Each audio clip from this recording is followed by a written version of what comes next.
నమస్తే. Welcome to our channel. ప్రస్తుతం మనతో సీనియర్ జర్నలిస్ట్ దాము బాలాజీ గారు ఉన్నారు. వారితో మాట్లాడదాం. సార్ నమస్తే సార్. నమస్తే. సార్, మస్తాన్ సాయి ఇంట్లోంచి లావణ్య తీసుకొచ్చిన హార్డ్ డిస్క్‌లో దాదాపు 200 న్యూడ్ వీడియోస్ ఉన్నాయని, అలాగే అందులో కొంతమంది హీరోయిన్స్‌వి కూడా ఉన్నాయి అని ఆ అమ్మాయి చెప్తుంది సార్. అలాగే చాలా విషయాలు నాకు తెలుసు, అవన్నీ బయట పెడతాను అని ఆ అమ్మాయి అంటుంది. అసలు మస్తాన్ సాయి ఎవరు సార్? ఈ లావణ్య ఎవరు? అసలు ఈ విషయం ఏంటి? ఇందులో హీరోయిన్స్ ఇన్వాల్వ్‌మెంట్ ఉంది అనేది ఎంతవరకు నిజం? అసలు దీన్ని ఎలా తీసుకోవాలి సార్ మనం? ఈ లావణ్య అనే అమ్మాయి హౌస్ హోల్డ్ నేమ్ అయిపోయింది. ఎందుకంటే లాస్ట్ ఇయర్ అంతా కూడా పెద్ద గందరగోళం క్రియేట్ చేసి దాదాపు 2, 3 నెలలు లావణ్య, రాజ్ తరుణ్ చుట్టూనే మొత్తం వీడియోలన్నీ కూడా హ్మ్. నడిచాయి. వెబ్‌సైట్‌లో ఇవే నడిచాయి.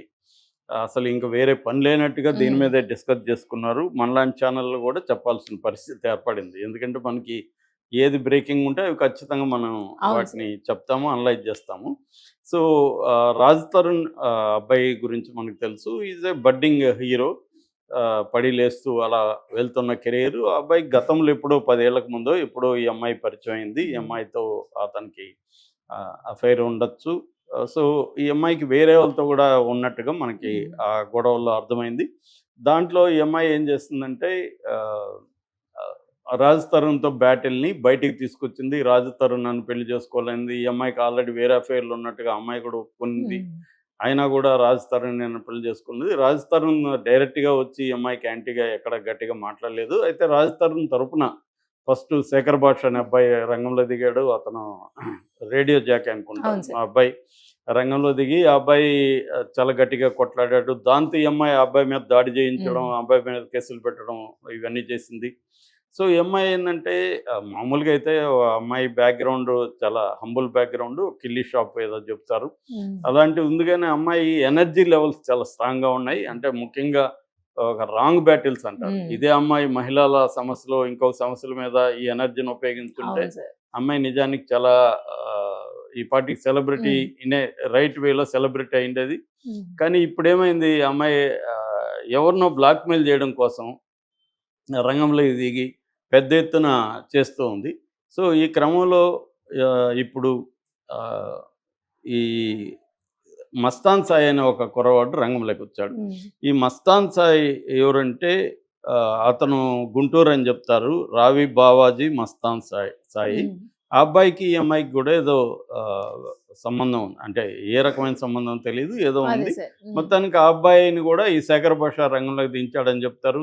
ఆ అబ్బాయి కూడా వచ్చాడు. ఆ అబ్బాయి గతంలో వరలక్ష్మి టిఫిన్స్ డ్రగ్ కేసు ఏదో ఉంది. ఆ హుహు. డ్రగ్ కేసులో అతని మీద కూడా ఇన్వాల్వ్ అయినట్టు కేసు. హ్మ్. ఆ వరలక్ష్మి టిఫిన్స్‌లో కూడా చాలామంది ఇన్వాల్వ్ అయ్యారు. మొన్ననే ఆహ్, గోవాలో ఆత్మహత్య చేసుకున్న కృష్ణప్రసాద్, హ్మ్. ఆహ్, కేపీ హ్మ్. ప్రసాద్ అనమాట. ఆయన కృష్ణప్రసాద్ చౌదరి. కేపీ చౌదరి అంటారు. హ్మ్. 'కబాలి' తెలుగు ప్రొడ్యూసరు. హ్మ్. ఆయన గూడా ఉన్నాడు. ఆయన మొన్న ఆత్మహత్య చేసుకున్నాడు. హ్మ్. సో, ఈ సాయి గూడా దాంట్లో ఉన్నాడు. హ్మ్. సో, ఎప్పుడైతే ఈ అమ్మాయి రాజ్ తరుణ్‌కి సపోర్ట్‌గా ఎవడొచ్చినా వాళ్ళ మీదకి బ్యాటిల్‌ని అవును. మళ్లిస్తది. హ్మ్. అయితే ఈ అమ్మాయికి మరి విచిత్రం ఏందంటే, నాకు గూడా ఈ అమ్మాయిని పరిశీలిస్తుంటే అక్కడ నార్సింగ్ పోలీస్ స్టేషన్‌లో మరి ఈ అమ్మాయికి ఏమన్నా వీవీఐపీనా ఆ పోలీస్ స్టేషన్ వరకు నాకు హ్మ్. తెలీదు. ఓకే ఈ సార్. అమ్మాయి కేసు పెడితే ఎవరి మీద పెడితే వాళ్ళని అరెస్టులు చేసేస్తున్నారు. ఓకే. చివరికి జర్నలిస్టులు మన మిత్రులు గూడా కొంతమంది హ్మ్. మీద పెడితే వాళ్ళు పిలిపిచ్చి స్టేషన్‌కి వాళ్ళని బెదిరించడం ఆ ఓహ్! స్థాయిలో. హ్మ్. మరి ఆ స్టేషన్ మీద ఇప్పటివరకు ఏ రకమైన చర్యలు తీసుకోవాలి? ఎందుకు ఈ హ్మ్. అమ్మాయికి ఇంత ఇంపార్టెన్స్ అవును ఇస్తున్నారు? సార్. అంటే హ్మ్. రకరకాల కథనాలున్నాయి. ఈ అమ్మాయికి ఎవరితో ఆ స్టేషన్‌లో ఏదో అఫైర్ ఉందని ఇలా గూడా మాట్లాడుతున్నారు. హుహు. ఏదేమైనా ఈ అమ్మాయికి మాత్రం అట్‌మోస్ట్ ఇంపార్టెన్స్ ఆ స్టేషన్ ఇస్తుంటే కనబడుతుంది. ఇప్పుడు ఇదే కేసు తీసుకుందాం. ఈ అమ్మాయి ఏం చేసింది? ఈ అమ్మాయి ఈ మస్తాన్ సాయి ఇంటికెళ్ళి, మస్తాన్ సాయి ఇంట్లో హ్మ్. 4 టీబీ ఉంటే దాన్ని పట్టుకొచ్చింది. ఇది ఖచ్చితంగా ఈ అమ్మాయి మీద దొంగ థెఫ్ట్, అవును సార్. అటాకు, ఇంటి మీద అటాక్, హ్మ్. దాడి, థెఫ్ట్ ఈ కేసులు పెట్టాలి గదా! ఈ పెట్టాలి. అమ్మాయి మీద. ఈ అమ్మాయి మీద ఎందుకు పెట్టలేదు ఫస్ట్ పాయింట్. హ్మ్. తర్వాత ఈ అమ్మాయి ఎళ్లి హార్డ్ డిస్క్ ఇచ్చి ఇందులో న్యూడ్ వీడియోలున్నాయి హ్మ్. అని జెప్పింది. న్యూడ్ వీడియోలు హార్డ్ డిస్క్‌లో ఉండడం ఏ రకమైన నేరం నాకు తెలీదు. ఎందుకంటే ఇప్పుడు ఫోను తీస్తే కొన్ని వందల పోర్న్ సైట్‌లు వచ్చేస్తాయి. హ్మ్. పో మరి ఇంటర్నెట్‌లో పోర్న్ సైట్‌లుంటే దాన్ని డౌన్‌లోడ్ చేసుకొని ఒకతను హార్డ్ డిస్క్ పెట్టుకొని తన పాటికి తను చూసుకుంటుంటే అది ఎలా నేరం అవుతుందో అర్థం కాదు. హ్మ్. అలా నేరం అయితే మరి ఆ సైట్‌లన్నీ కూడా నేరం చేస్తున్నాయి కదా! అవును సైట్‌లు సార్. ఎందుకు ఉంచుతున్నారు? గవర్నమెంట్ కావచ్చు, ఉమ్. కోర్టులు కావచ్చు. సో ఈ అమ్మాయి వెళ్ళి ఒక ఇంట్లో దాడి చేసి ఉమ్. ఇప్పుడు చాలా మంది ప్రతి 10 మందిలో దాదాపు 6-7 మంది ఇళ్లలో ఉంటాయండి. ఎందుకంటే విమెన్ కూడా 48% స్త్రీలు పోర్న్ చూస్తున్నారనేది ఆ మధ్య కూడా సర్వేలో వచ్చింది. తప్పేం లేదు. ఎందుకు చూడకూడదు వాళ్ళు? మగవాళ్ళే చూడాలనేది ఏముంది? సో కాబట్టి India one of the top 10 కంట్రీస్‌లో పోర్న్ కన్జంప్షన్ అనేది ఉంది. సో ఇది జరుగుతున్నప్పుడు ఒకవేళ తప్పైతే ఎవరు చేసినా తప్పే కదా! కానీ ఇక్కడ ఫస్ట్ ఈ అమ్మాయిది నేరం. ఈ అమ్మాయిని అరెస్ట్ చేయాలి. అది వదిలేసి పోలీసులు మస్తాన్ సాయిని అరెస్ట్ చేశారు ఈ కేసులో. ఆ వీడియోలు ఉన్నాయని. దాంట్లో ఈ అమ్మాయి ఏం చేస్తుంది? దాంట్లో ఏమున్నాయో పోలీసులు అఫీషియల్‌గా చెప్పట్లే. ఈ అమ్మాయి చెప్తుంది వచ్చి హీరోలు, హీరోయిన్‌లు ఉన్నాయి దాంట్లోని.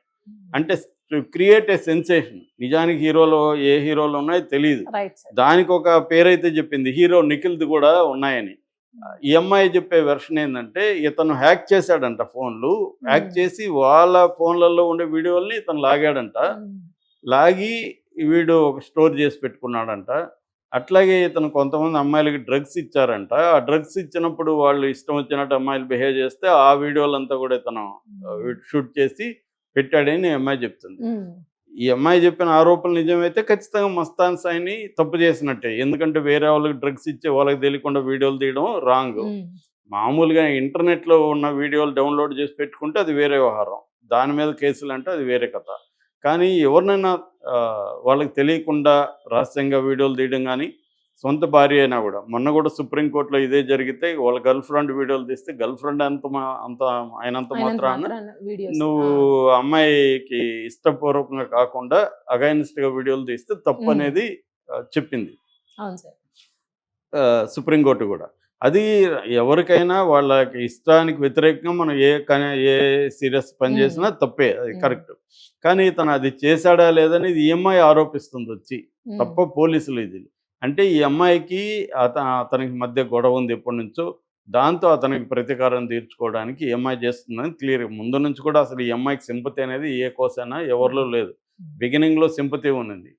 కానీ ఈ అమ్మాయి ఇవన్నీ చేసేది చూసి ఈ అమ్మాయి మీద ఎవరికీ సింపతి కూడా లేదు. కావాలని ఈ అమ్మాయి ఇది చేస్తుంది అనేది అందరికీ అర్థమైపోయింది. మరి ఈ నార్సింగ్ పోలీసులు మాత్రమే ఈ అమ్మాయికు ఎందుకు సపోర్ట్ చేస్తున్నారనేది అది కూడా త్వరలో తేలే అవకాశం ఉంది. ఎందుకంటే దీని మీద వాళ్ళ మీద కూడా చర్య తీసుకునే అవకాశం ఉందని చెప్తున్నారు. ఎందుకంటే మీడియా కూడా ఇవన్నీ బయటకు తీసుకొస్తుంది. ఎందుకు మీరు ఈ అమ్మాయి కంప్లైంట్ కానీ ఎవరినంటే వాళ్ళని అరెస్ట్ చేస్తారు. యాక్చువల్‌గా ఈ అమ్మాయి తప్పు చేసిందిగా అసలు వేరే ఇంట్లో పోయి టీవీ హార్డ్ డిస్క్ ఎలా తెస్తుంది ఈ అమ్మాయి? సో ఇది ప్రాబ్లం. ఒకసారి హార్డ్ డిస్క్ తెచ్చినాక అతను ఈఎంఐ పెట్టి ఉండొచ్చు ఆ వీడియోలు దాంట్లో. అతని దాన్ని నువ్వెలా చెప్తావు? పోలీసులు అతని ఇంట్లో పోయి పట్టుకుని ఉంటే అది కథ వేరండి. ఈఎంఐ తెచ్చింది హార్డ్ డిస్క్. మీ ఇంట్లో నేను హార్డ్ డిస్క్ తెచ్చి దాంట్లో నేను వీడియోలు వేసి నువ్వేసావు అని పెడితే అరెస్ట్ ఎలా చేస్తారో నాకు అర్థం కావట్లేదు. సో ఈఎంఐ ఇస్తే హార్డ్ డిస్క్ పోలీసులు ఎలా అతన్ని అరెస్ట్ చేస్తారండి? అతను పెట్టినట్టు పోలీసుల దగ్గర ప్రూఫ్ ఏముంది? ఈఎంఐ పెట్టి ఉండొచ్చు కదా హార్డ్ డిస్క్లో. ఎవరైనా పెట్టచ్చు కదా. ఇంకా అక్కడ నుంచి తెచ్చేసిన ఇప్పుడు వాళ్ళిద్దరిని అరెస్ట్ చేసి మళ్ళీ ఈఎంఐ దబాయింపు. దీనివల్ల ఏమవుతుందంటే నిజానికి ఇవాళ 80-90% క్రైమ్స్ స్త్రీల మీద జరుగుతున్నాయి ఇండియాలో. రకరకాల క్రైమ్స్ స్త్రీల మీద జరుగుతున్నాయి. కానీ ఇలాంటి వల్ల ఏమవుతుందంటే